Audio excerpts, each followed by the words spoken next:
You just Ladies and gentlemen, my name is Caden Kubler. This is Richard Walker here with me. We are live here in Las Vegas, Nevada at Super Bowl 58. We have a great matchup between the San Francisco 49ers, the Kansas City Chiefs, Patrick Mahomes, Brock Purdy. We were at Super Bowl opening night last night. That was a great experience. Richard, thanks for joining us here today, man. it's such a pleasure to be here as always on Caden's Corner and another amazing Super Bowl on the horizon.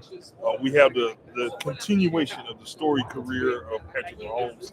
And of course, we have the chase for number 6 with the 49ers franchise looking at number 6 at their emerging superstar quarterback, Brock Purdy. I think this is just going to be an excellent game. And there's just so many different angles to the story that are just kind of the layers of the onion continue to peel themselves as we go along. I mean, Patrick Mahomes is just absolutely unbelievable. You look at this guy every single season, and like so many great dynasties, there's question marks throughout the regular season. At one point, there was the drop problems with Kadarius Toney, Marquez Valdez-Scantling, Travis Kelce wasn't having the production that we're used to seeing him have.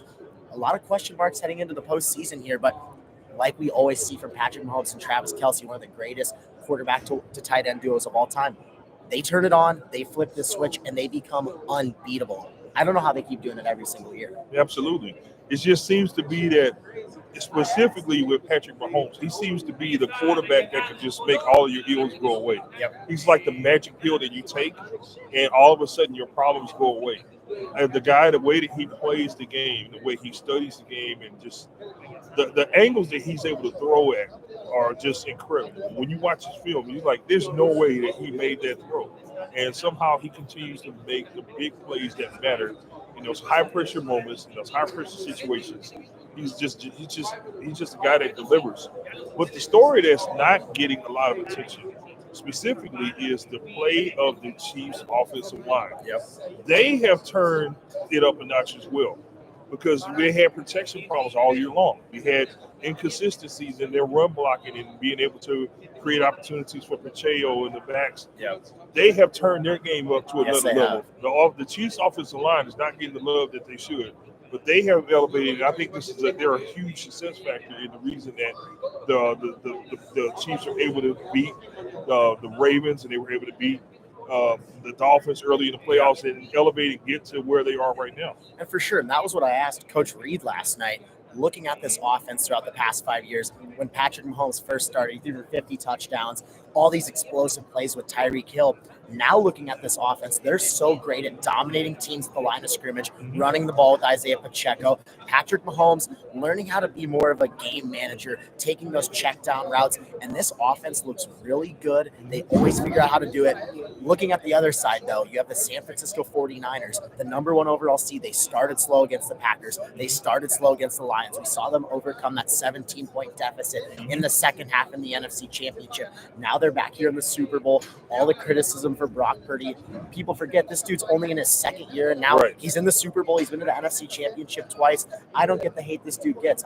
He's still, quote-unquote, Mr. Irrelevant. Yeah. He's still the last pick of the draft. For him to elevate to the point where he made Jimmy Garoppolo and Trey Lance expendable. Yeah. That alone is a story. And Yeah, then beyond that, not only does he take the helm and become the starter, the team sort of rallies around him. And I think that there was just sort of a moxie that he built with this team. Like it's important to have that level of comfort and trust in the locker room. For sure. And he quickly established that. And now he's getting to the point to where, despite what some may say, he's making plays. Yeah. He's making plays. He's extending drives. He's getting points on the board. And as he continues to get more and more comfortable in this scheme, in this offense, he's only going to get better. And to your point, he's only in his second season.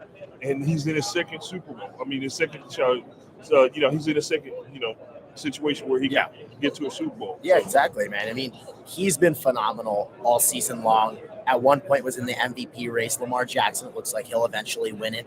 You look at this phenomenal roster they have. They have so many guys on the outside. Christian McCaffrey, George Kittle, Brandon Ayuk, Deebo Samuel, Kyle Juszczyk. Then you look at Trent Williams, that pillar on the offensive line, 36 years old, still an all-pro. I mean, it's unbelievable what they have on the offensive side of the ball. Kyle Shanahan, one of the best offensive minds in football. And you look at them on the defensive side of the ball.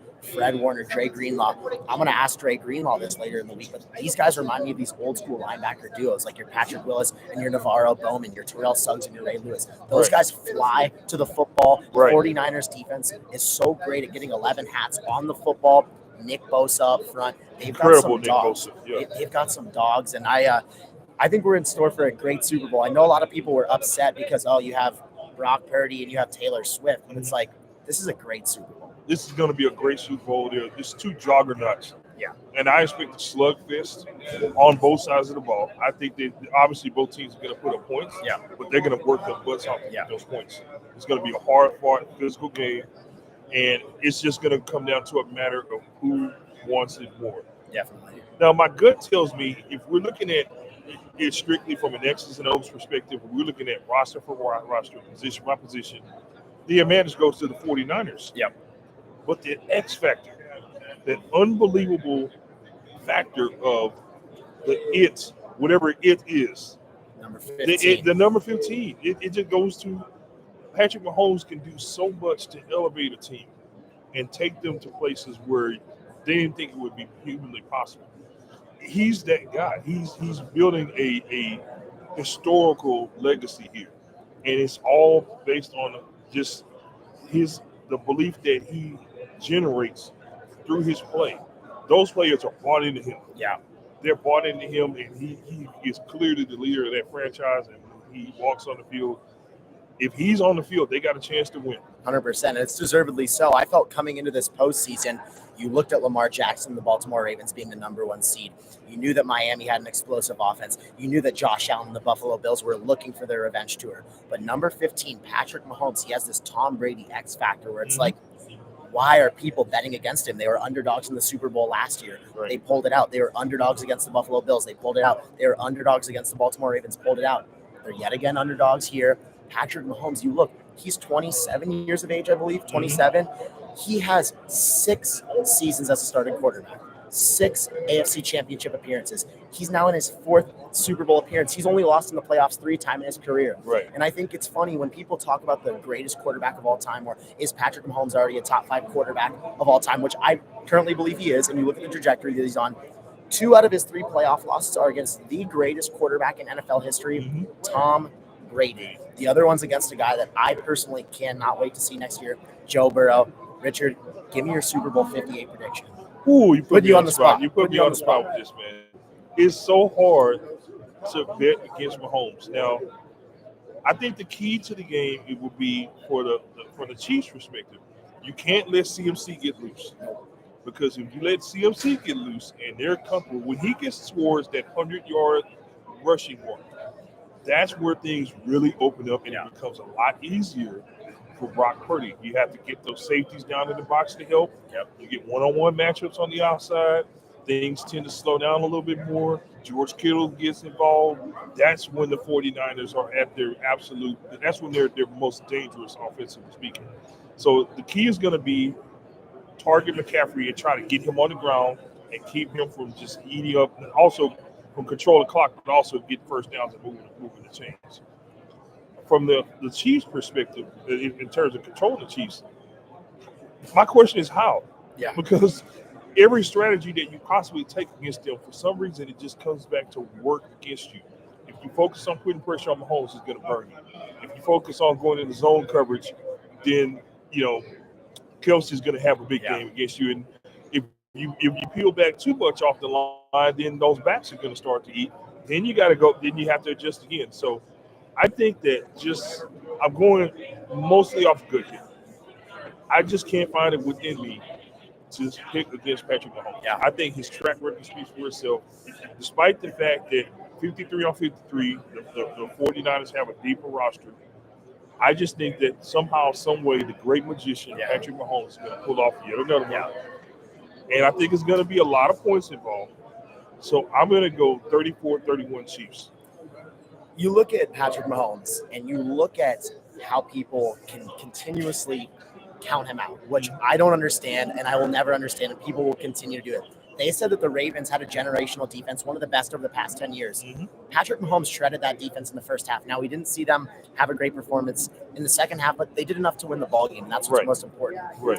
When I look at the X's and O's, I'm looking at the Chiefs defensively. Now I know that the Chiefs offensively get all the love. I know Mahomes gets all the love, Andy Reid, Travis Kelce, but when you look at Chris Jones up front, I think the 49ers are the weakest on their interior offensive line. I think Chris Jones is going to potentially have a field day against that interior offensive line. His strategy is going to be to pressure Brock Purdy as much as possible. Now, Brock Purdy, I believe, is a very underrated quarterback. I know everybody loves to hate on him, but he's not great under pressure.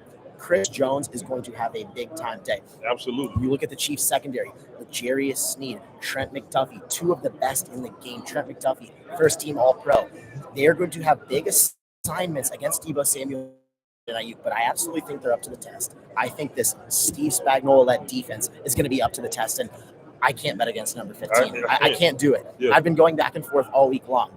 Like you said, the 49ers, roster-wise, going through position by position, you'd probably give the edge to the 49ers, but it's like most of the time in the Super Bowl era, you look at the quarterback who's better, you got to pick him. Patrick Mahomes is one of the best of all time. We're witnessing greatness, and I believe he's going to win his third Super Bowl, Richard. I totally agree.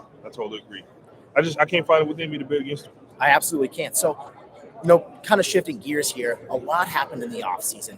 We're coming up on the draft here in late April. We saw Jim Harbaugh get hired. Justin Herbert's career, I think it's going to go big time upwards. I want to get your thoughts here. Let's start in the draft with Caleb Williams. What you think should happen with that number 1 overall pick? Do you think Chicago should take Caleb Williams? Do you think they should move on from Justin Fields, maybe try to get some draft assets? What's your thinking here? If I'm the Chicago Bears, I keep Justin Fields. I think there's still potential with that young man. I think he just haven't been given the opportunity of having a coach that knows how to utilize his talents. So they need to go out, and there's a guy on the market, by the way, named Eric Bieniemy, who's currently without work. Which is crazy. Right, which is absolutely crazy. So if I were them, I would pursue Eric Bieniemy and get him in that organization and have him specifically focus on harnessing and developing Justin Fields to see what you can get out of him. If I recall correctly, I think he's in his final season of his rookie contract. Yeah, he is. So you have an opportunity to have a prove-it year. Yep. So you don't have to totally invest in them. And then you still have the ability to tag them in the additional year beyond that. So basically you have 2 years to experiment to see, does a Bieniemy and Fields situation work? Do you see incremental improvement in his game just by bringing in Bieniemy and having him work with him? Then you turn around and you take that draft pick and you get more assets for it. This is a pick that's going to be very sought after. Yes. You're going to get a king's ransom for that pick. One of the teams that I think they should consider having a conversation with, and they're not in the conference here, that makes all the sense in the world, is the team that's the home city of the Super Bowl right now, the Raiders. Really? Talk to the Raiders and say, hey, how bad do you want Caleb Williams? Because they need a quarterback. Yeah, they clearly need a quarterback. You got Antonio Pierce is now your permanent head coach. You see what he's done already on the defensive side of the ball. He's rallying the Las Vegas Raiders are not a bad football team. Not at all. Despite their record, they just need a solution in quarterback. They tried the Jimmy Garoppolo thing. It didn't work out, and it is what it is. Jimmy's just not that guy. He never was. I was never convinced that he was anyway. He was a serviceable bridge guy. He was the game manager. He was the game manager that everybody accuses Brock Purdy of being. Crazy. So I think you go ahead and entertain with that trade offer with the Raiders. I think they're the best fit for Caleb Williams. Bring him into that system. The Bears can trade down and get more draft capital, get some protection for Justin Fields, get him another weapon or two on offense. On the defensive side of the ball, they got some holes they need to fill as well. Yes. So that's how you build a program. They won 7 games this year. They didn't totally stink the place up. Yeah, they had a strong second half. They had a strong second half. They have something to build on. Yeah. You just need someone to really make the game easier for him. And I think Bieniemy is the type of guy that actually his press conference, Mahomes gave a lot of love to Eric Bieniemy and talked about how he evolved and learned so much from him as a coach. Yeah. So he has a proven track record. Yeah, he does. in developing quarterbacks, and that's exactly what you need for a guy like Justin Fields. And if it doesn't work out in 2 years, or even after 1 year, if he just totally bombs next year, then you get rid of him, move on, and you still got the opportunity to either draft a guy or pursue someone in free agency. I want to talk about Bieniemy in the coaching market first before I hop into this draft. It is crazy to me that not only Eric Bieniemy, but Mike Vrabel and Bill Belichick do not have jobs right now. Right. We're seeing these other guys get jobs. That is out of my mind. It's unbelievable to me. I can't understand it. Eric Bieniemy, a few seasons ago, people were wondering, like, when is he going to go leave to be a head coach? Right. And then everyone was confused, like, why did he go to Washington? What's that move looking like? Oh, well, Ron Rivera is getting older. He'll probably place him. Mm-hmm. Well, then they clear house, and now Bieniemy's without a job. So I do think he should be an offensive coordinator somewhere. He's definitely not going to get a head coaching job, most likely next season. But the problem is with Justin Fields right now in Chicago is I feel like this kind of was his prove-it year. This was his prove-it year. They got DJ Moore last offseason. They're like, okay, Justin Fields, show us something. Now, I believe he's had a fair chance? I don't, but I think when you look at guys like CJ Stroud, or you look at other young quarterbacks that show like hints that they can do it with not the best weapons, like you can't convince me that CJ Stroud and the Texans don't have a bottom 10 receiving core in the NFL. No question. But CJ Stroud made these dudes look insane. Nico Collins, Tank Dell, no disrespect to them. They are good receivers, not even close to top 20 receivers. Right. CJ Stroud made them look unbelievable. I think quarterbacks, when they have that it factor, you know that they can do that to a certain degree. And I don't think Justin Fields has necessarily done that. I don't think he's shown that next level of production that you want to see from a quarterback in year 3. And then you're looking at the potential chance to get a guy like Caleb Williams, who's generational talent. Let's say it. Well, is he a generation? That's the question I have. Because you see the skill set. You see his ability. You see the throws that he's able to make. You see his ability to impact the game. He's definitely a gamer. But is he truly a generational quarterback, or is he just a very talented individual? There's a difference. Because some of the things that are red flags to me are the off-field behaviors. It's the mannerisms. It's the attitude. It's the unearned moxie that this guy has that, he feels as though he's entitled to select which team. And don't get me wrong, others have done it. Eli Manning did it. He wanted to play for John the Chargers. Elway. John Elway did it. But those guys, I think they had a little bit more that they brought to the table. And also they weren't very, loud and boisterous with their discontent with the teams that were interested in them. But, this guy is like campaigning himself as though he's a first-team All-Pro quarterback right now. Yeah. And that irritates a lot of players in the league. And you're going to have you're walking into the league with a target on your back. Yeah. Because there is a very, very strong correlation between bulletin board material, as we call it, and the way that you're treated on the field. You don't want to give your opponents any extra fuel. So when you're that guy who thinks that you're the next Billy Bad, you know what, and you carry yourself like that, the guys on the opposite side of the ball are going to say, you know what, I want you to prove it. Yeah. And they're going to come at you with a little bit more intensity. And also, any mistakes that you make or any setbacks that you have are going to be highly, really under the microscope. Yep. And you're going to draw unnecessary attention to your team because they're going to have you they're already going to be under a magnifying glass anyway, being the first pick, presumably the first overall pick. You're going to have that attention anyway, but it's going to escalate even further when you start to have setbacks and you don't meet expectations. So you're bringing a lot of undue pressure on yourself. Just let your play do the talking for you. Yeah. I've gone back and forth a lot on Caleb Williams.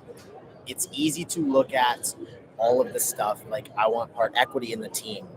All of this, the off-field issues, like you mentioned, I think it's definitely a red flag, and it's definitely, raising some ears, some cause for concern. But when you look at what this dude does on the playing field, everybody's looking for the next Patrick Mahomes. These off-platform throws, the way he can throw on the run, the way he can contort his body and make these throws, the uncanny arm strength, his mobility.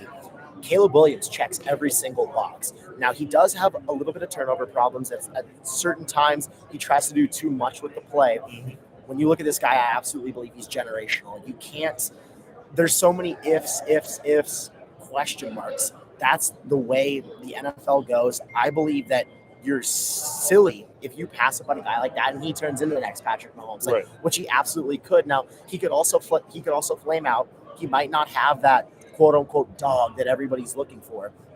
I think you absolutely have to take the risk on Caleb Williams. What he's shown throughout college, he's been the best player in college football the past 2 seasons. Now, I know that USC didn't look great, but this dude is absolutely unbelievable. He's box office. When you watched him on Saturdays, it was unbelievable what he'd be doing to some of the best defenses in college football.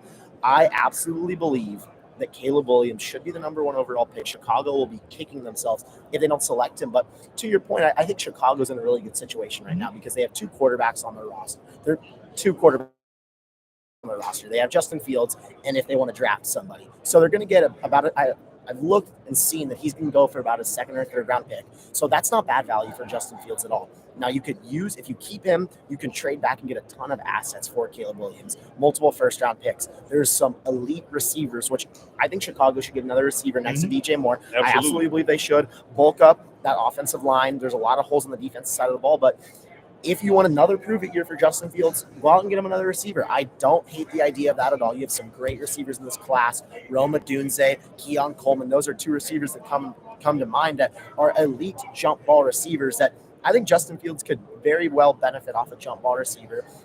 When I look at that, my final statement is that Caleb Williams should go number 1 overall. I absolutely believe he's generational talent.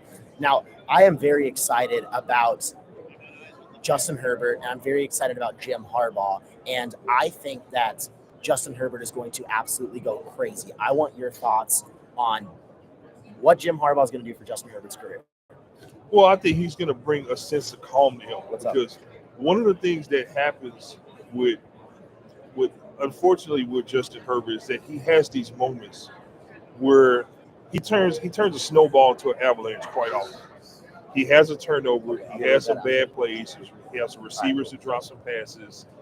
And to me, I think, one of the things that he struggles is when he has a bad game, he has a bad game.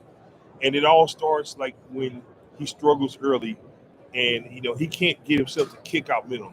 Like I've seen Mahomes like stink the place up in the first half and just come out the locker room in the second half and just tear a team up. Yeah.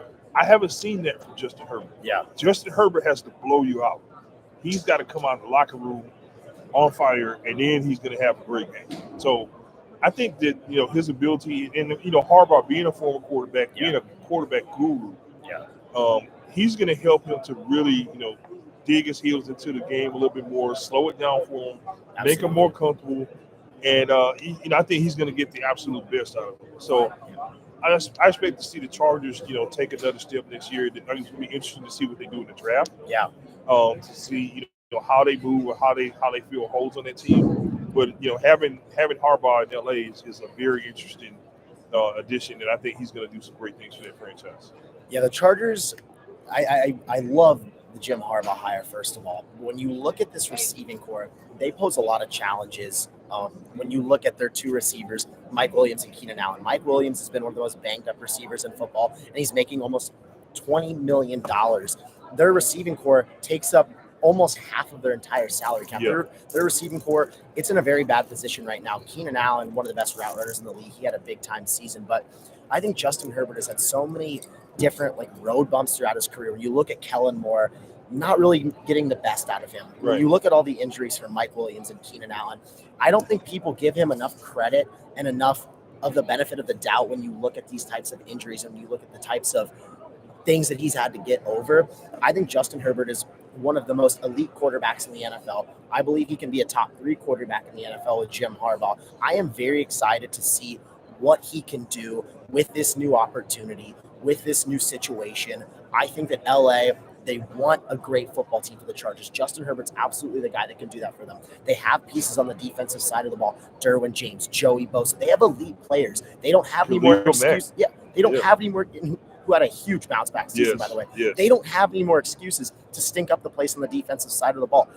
Brandon Staley was a defensive-minded guy, and they had the worst defense in the league, and they have 4 different All-Pros who they're paying $20 to $30 million a year. It makes no sense to me. I want to stay in the AFC here with another, developing situation with Stephon Diggs, Josh Allen. What are they going to do there? What do you want to see the Buffalo Bills do this offseason? And can they get back to the AFC Championship? I think that the first thing is they need to have a very intimate talk with Stephon Diggs and figure out where his head is. Because there have been times throughout the season where he's made it clear that he's not bought into Josh Allen as his quarterback. Their relationship is critical. Yeah. This will be akin to Michael Irvin and Troy Aikman not getting along, or Jerry Rice and Joe Montana not getting along. Yeah. He's your guy. He's your number one guy. Number one receiver and quarterback have to be able to work together functionally. Absolutely. They may not have to be best of friends, but when the business relationship breaks down, the trust factor on the field breaks down, you see it in the performance. Yeah. And they have to solve that. And if he's no longer happy there, then you move on from him. It is what it is. That's his team. He's not going anywhere. They would be foolish to try to move on from him in any capacity. 100%. So either Diggs is going to need to buy in or get out. Yeah. So they need to solve that situation.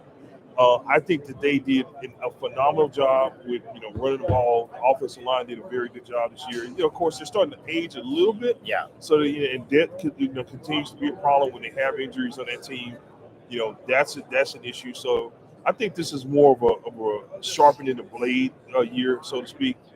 And they just need to do some retooling. They have some key free agents contracts that they need to get taken care of. And I think the Buffalo Bills are going to be right back into the mix of it next year. They just didn't quite get it done this year, but they're still a Super Bowl contender. Absolutely. I think it's crazy when you look at how up and down the media is. Overreaction Monday is what the common phrase is. People tried to say that the Buffalo Bills Super Bowl window was closed when they had this bad record at 6-6. I was like sitting here. I'm like, okay, the NFL is a very quarterback-driven league. Josh Allen was one of the best quarterbacks in the league. They got rid of Ken Dorsey. They still have Stephon Diggs. They still have James Cook. I actually did predict the Buffalo Bills to make it to the Super Bowl, get hot. Now, obviously, they were one kick away to getting back to the AFC Championship. But as long as you have Josh Allen underneath your center, their Super Bowl window is never closed. Their Super Bowl window will never be closed with Josh Allen. You look at how well of a job this defense did, how well this offense did with all the injuries they had. They were one of the most banged up defenses in the NFL, and they were still competing at a very high level on the defensive side of the ball. I think it was a great sign. They showed how much they love Sean McDermott by rallying after that hit piece was done. Yeah. They did a great job of rallying. They won out, got the number 2 overall seed, beat Miami. Made it to, it's unbelievable how they were able to bounce back and get themselves in a position. Now, like we talked about earlier, Patrick Mahomes, it's just when you play that guy, your fate's coming. Right. So it's such a tough situation for Buffalo, but I think they should run it back. I don't love Stephon Diggs. I think you got to get rid of him. Right. I think it's time to get a new number 1 wide receiver because Stephon Diggs really had an off year this year. He really did. He was really nowhere to be found in some of the big moments, and Josh Allen, he put the cape on, and he was still able to help them win out at the end of the season, help them win that first-round playoff game. So I'm still not sold on Stephon Diggs. I think that you look at when Trayvon Diggs, his brother, went after Josh Allen and said that he was the reason that his career went forward. What's the saying where it's like if you continue to do the same thing over again, you're crazy. Right. Yeah. Right. That's the definition of insanity. Is repeating the same thing over and over. That's what I feel like we're watching with the Buffalo Bills and this Stephon Diggs relationship. Cut ties with them, move on. I can't see it anymore. Now, you are from the Texas area, and I know that you are not the biggest Cowboys lover. Now, I want to head over to the NFC here and talk about those Dallas Cowboys.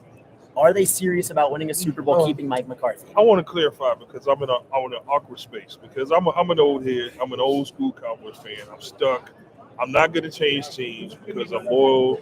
I'm loyal to what used to be, but at the same time, I'm also a realist. Yeah. And I know I irritate the hell out of the Cowboys. I call them Cowboys affiliates because those of us that are real fans know better. We've seen this show before. This is our year next year. It's the excuses. It's the soft, pretty boy, runway culture that they have in Dallas, which is why they can't move forward. Yeah. Nobody is there to hold that team accountable. Specifically, nobody's there to hold Ray Dakota Prescott accountable. Brought up the full name there. Oh, absolutely, yeah. When you're in trouble, when you get called by your legal name. You get called by your government, you're in trouble. Ray Dakota Prescott has consistently under-delivered, underperformed time and time again when it matters. But what matters to the Cowboys affiliates and to Jerry Jones and all the suckers that buy into his program, he had a great year statistically. He said he was only going to throw 10 interceptions or less, and he threw 9. He led the league in interstat here. Yeah. Because they'll twist the stats to make him look like he's a god. But most of those stats come in garbage time when you piling on points. Like I forgot who was it blew out by 40. I mean, so many different teams. It was a couple of times, bad teams, and he's blowing them out, and you're still on the field in the fourth quarter. When you don't perform well against the contenders, and you don't perform with anybody when it really matters in playoffs. You had a home field advantage. You have 16 wins in a row at home, and you can't beat the Green Bay Packers in front of your friends and family at home to get past the wild card round. And you think that it's a good idea for some reason to bring back the same coach, the same quarterback, the same core, and think you're going to get a different result. Definition of insanity. It's insanity. Definition. And it's insanity to buy into the Dallas Cowboys until that changes. And what has to change, first and foremost, is Jerry Jones has to loosen the reins, and he's got to get out of football operations. It's just clear he's not capable of building a Super Bowl winner. He caught lightning in a bottle because, let's be honest, he didn't hire Jimmy Johnson back in 1991 or 1990 with the intention of building a Super Bowl winner. He hired his best friend. Jerry Jones and Jimmy Johnson were teammates at Arkansas. He didn't go hire him because he thought that they were going to win a Super Bowl 2 years later. He hired his buddy, and he fired a legendary coach, Tom Landry. Yeah. He just got lucky that his friend was a damn good coach who took the University of Miami to a national championship and just happened to make some incredible personnel moves. For those that don't know, he taught Jerry Jones how to trade in Michael Irvin and traded Herschel Walker instead. That one move alone changed the entire trajectory of that entire franchise. It was the greatest finesse move in sports history. Yeah. They got more out of that one trade than anybody. They suckered the Minnesota Vikings into that trade. Also, the draft card that we have today, where you have draft grades, that came from Jimmy Johnson. He literally made a matrix and he put players on the grid and he sent it out to all of the teams because he was suckering teams and he was devaluing guys that he wanted to get later in the draft. The Leon Washingtons, the Russell Marylands. He sent those cards out to the teams, say, hey, this is kind of what I'm thinking. What do you got? He knew what he was doing. He was planting the seed. Yeah. And he was able to acquire higher caliber talent at a lower price in the draft by suckering those teams using what we call now the draft grades. So this is the genius of Jimmy Johnson, but it wasn't intentional. He just got damn lucky. Yeah. He tried it again and got lucky again with his friend Barry Switzer, but that didn't last very long. That team won in spite of Barry Switzer, not because of it. And since then, it has been a constant carousel of excuses, buffoonery, lack of accountability, soft culture. You have one guy who come in who potentially could have taken you to a Super Bowl, but you don't allow the cook to pick the ingredients. And that was Bill Parcells. Bill Parcells tried to instill a culture of toughness and accountability and not allowing players to make excuses, not allowing players to be complacent.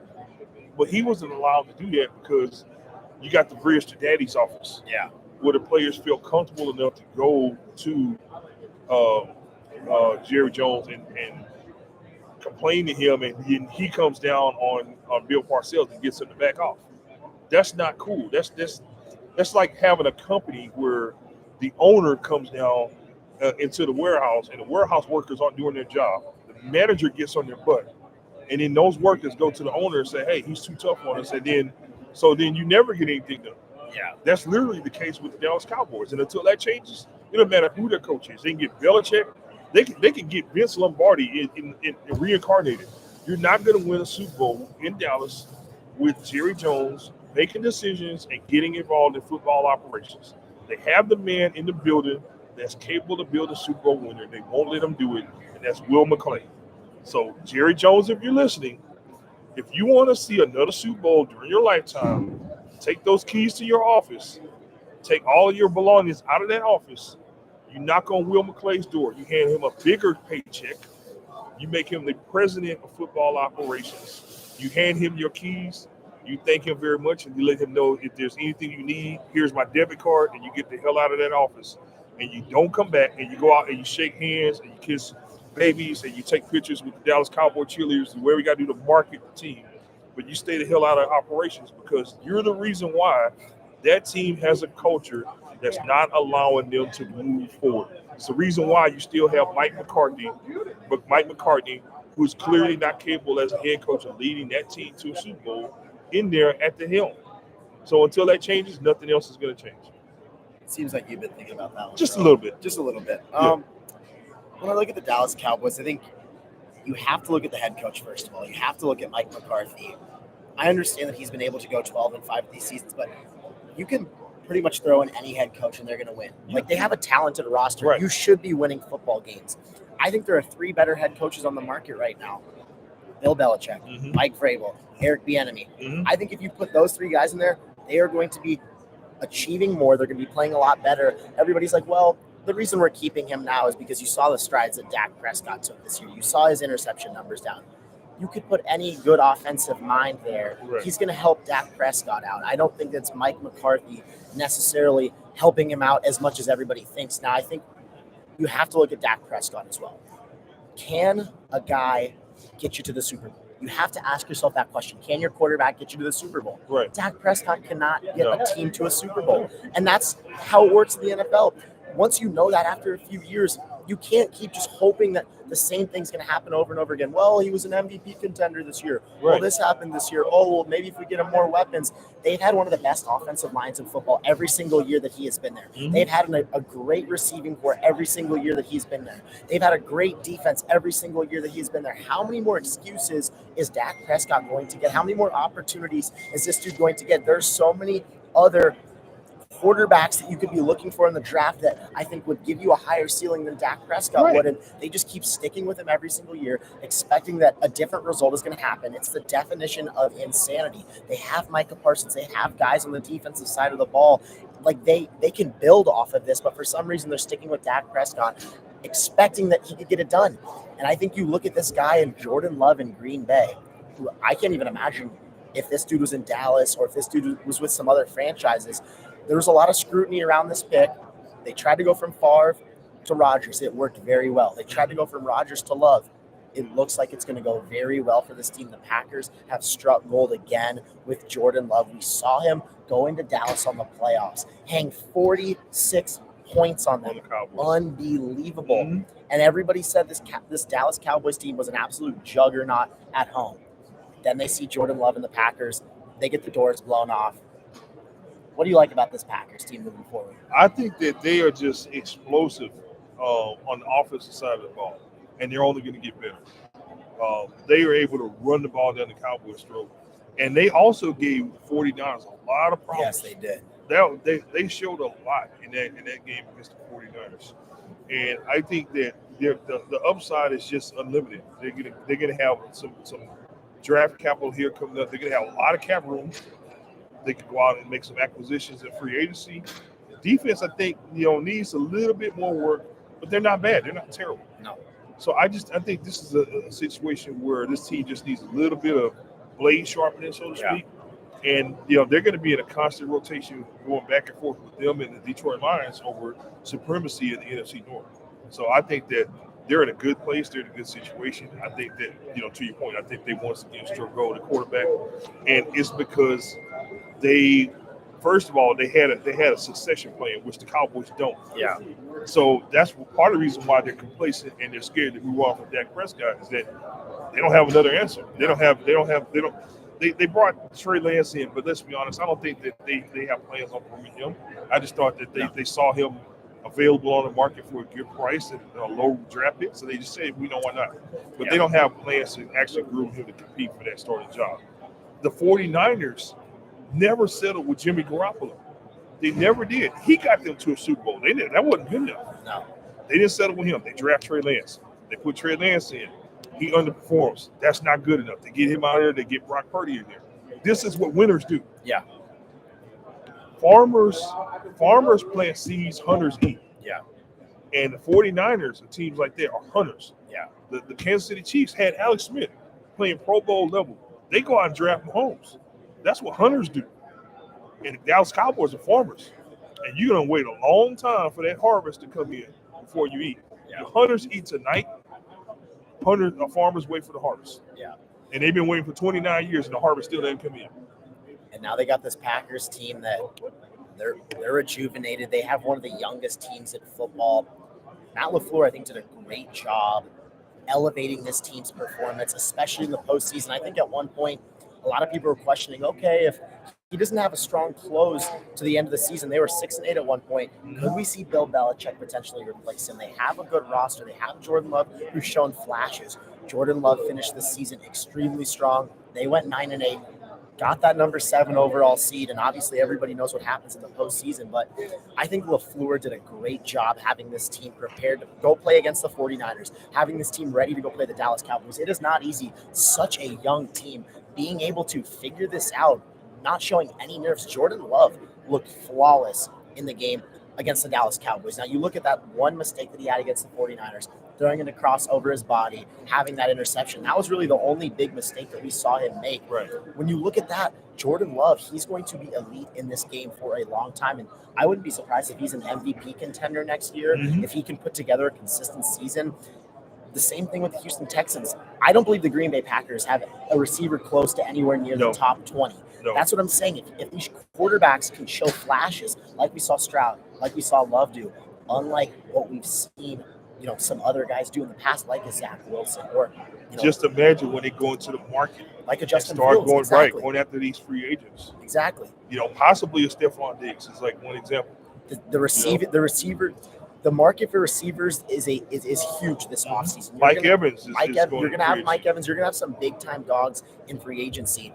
These teams are going to potentially put themselves in a shot.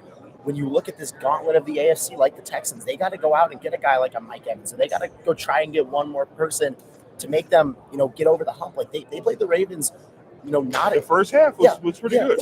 They didn't play them bad, in my opinion. I think if you get them some more talent on the offensive side of the ball, like what they did with a rookie head coach, the fact that they're going to have their offensive coordinator come back with a rookie quarterback, it is unbelievable what the Houston Texans did. But I want to stick here in the NFC. And I want to talk about the Detroit Football Lions. Ooh. What Dan Campbell did after 3 years, getting this team one half away from the Super Bowl. They couldn't close it down the stretch, but Detroit has been begging for a winner for so long. They finally have struck gold with Dan Campbell. It's so funny, and I look back at the Rams trade with Jared Goff.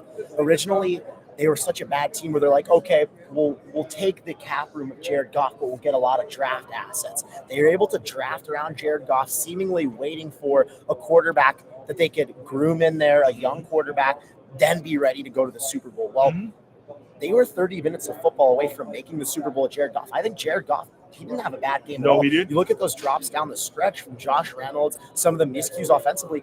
I think Jared Goff is capable of taking the Detroit Lions to the Super Bowl. I absolutely think he is capable of doing that. I think he's more capable than Dak Prescott is right now. No question. But I want your thoughts on how Detroit has been able to revitalize this team, what Dan Campbell has done. Talk to me about that. The first thing that Coach Campbell did was come in and establish culture. Yep. And this is what he talked about when he had made the analogy about biting kneecaps off. Yeah. And being which turned a lot of people off. It did, but I think this is critical to have that type of mindset, starting from the head coach down, because it creates a culture where underperformance simply isn't acceptable. Yeah. They had a great run at the end of last year. They didn't make the playoffs, but I think if I recall correctly, they kicked out the Packers from making the playoffs. Correct. They had beat a the shot Packers, on the and road. They won, I think, 6 out of the last 7. Yeah, they got hot. Year. They got hot at the end of last year. They proved that they were trending in the right direction. Yeah, absolutely. And so it started with that mindset, just that belief, that mindset of we are going to do this. Yeah. The belief that he built within that organization. And then to your point, I think he rejuvenated the spirit of Jared Goff. Absolutely. Because you can tell that, he kind of felt some type of way after being with the Rams for so many years, giving so much to that organization. And, he pretty much got thrown out like yesterday's news. They got rid of him, brought Matt Stafford in. But I think that they rejuvenated his spirit through Coach Campbell in a way that, he just, gave him the ball and said, we trust you. We believe in you. We know that you can do this. He even told him, like, eye to eye, man to man, you're good enough for Detroit. You may not have been good enough for them, but you're good enough for Detroit. We believe in you. That does a lot for a player's confidence. And he got that team rallied around him. And he's got that fan base energized. And They went from a finesse team to a physical team. They're tough. They run the football. They get pressure off the field. I think, and I tweeted this on the night of the draft. They selected Aiden Hutchinson. I said, "Congratulations, Lion fans! Your pain is over. What an You will make the incredible playoffs." postseason he had. That was an incredible acquisition in that draft. He's a guy he's a superstar already. Absolutely. He's a superstar already. That was an excellent draft pick, which Detroit Lions have not done a good job in the draft for 30 years, with the exception of Megatron. But that was a critical moment for them to get that guy in front who's a game changer. And overall, I just think schematically, he's a very aggressive coach. And I know he got a lot of heat for making that call and not taking the field goal. But to me, it's a character thing. It's like, I believe in you guys so much. I'm not going to take the conservative route. I believe in you. I know that you guys can make this play. And I think you have to be aggressive with a team like the 49ers. You got to beat them. You're not going to win a sparring match with the 49ers on points. They're going to win. You're going to win by knockout, defense. or you're going to get knocked out. And so he lived and died on the sword, and I can respect it. And I know that his players respect that. And I guarantee you, somehow, somewhere, that situation is going to be fuel for next season. Yeah. It's going to be a conversation early or probably in the preseason, knowing that guy. He's going to bring them back to that moment where they had the game in their hands and they didn't get it done. Okay, we didn't get it done. Are you going to let it happen again? He's that type of guy, and I think that they're just going to build from him. I absolutely agree. When you look at the decision that so much of the media has been criticizing, I think it's a good decision, and I understand why he did it. The Detroit Lions weren't winning football games because of their defense. The 49ers have one of the best offenses in football. He could see the way that they were trending in that second half, how hot that offense had gotten. The momentum was completely on the 49ers side. They're like, all right, we're on the road. We have a chance to go down here and get a game-winning drive, get a game-winning touchdown.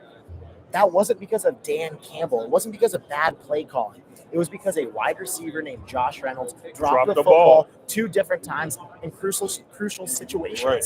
So at the end of the day, you can't blame Dan Campbell for that. And there was also the fumble. Exactly. Yeah.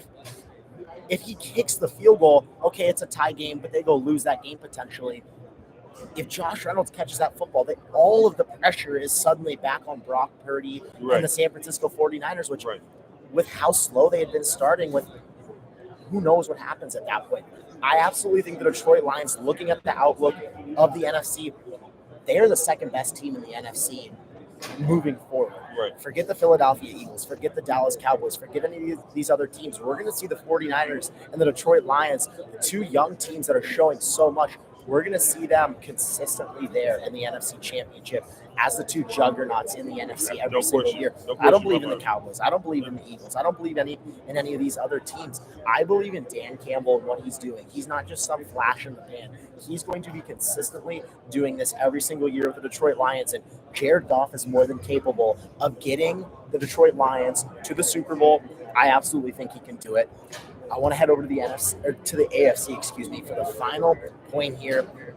I cannot wait to watch Joe Burrow play football. Oh, man. We were robbed of watching him in the postseason. We were robbed of another Mahomes Burrow. We were robbed of that in the regular season. I believe we were robbed of that in the postseason as well.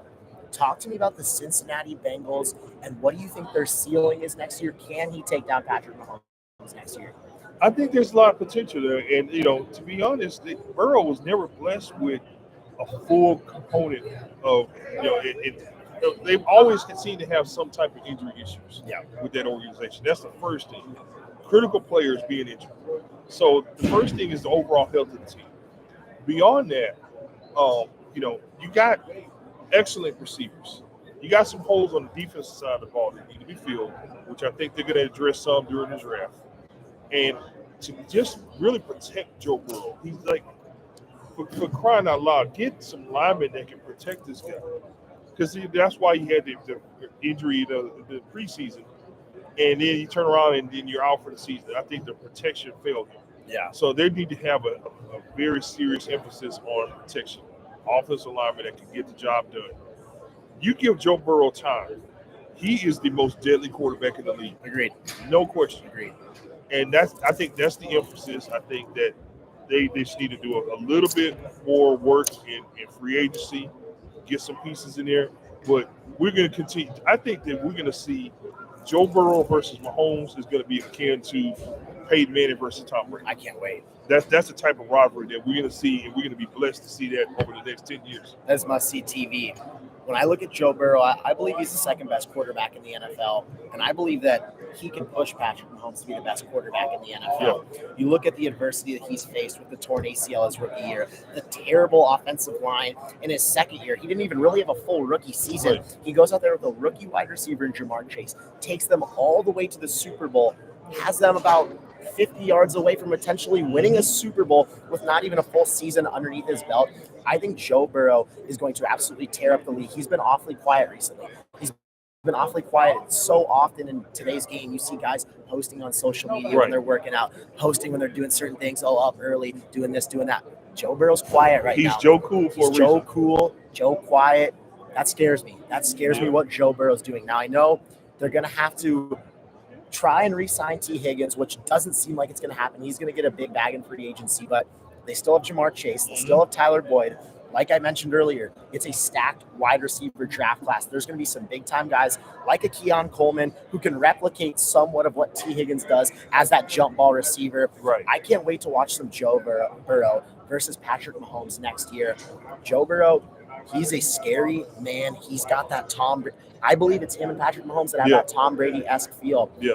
When you look at them in the postseason next year, I personally have the Bengals winning next year's Super Bowl. No question. I have them winning next year's Super Bowl. I have them at a minimum in the AFC Championship. And guess what? It's in New Orleans where he won the national title. Can you imagine him and Jamar Chase when they won that national title a few years ago? Yeah. It's back in New Orleans.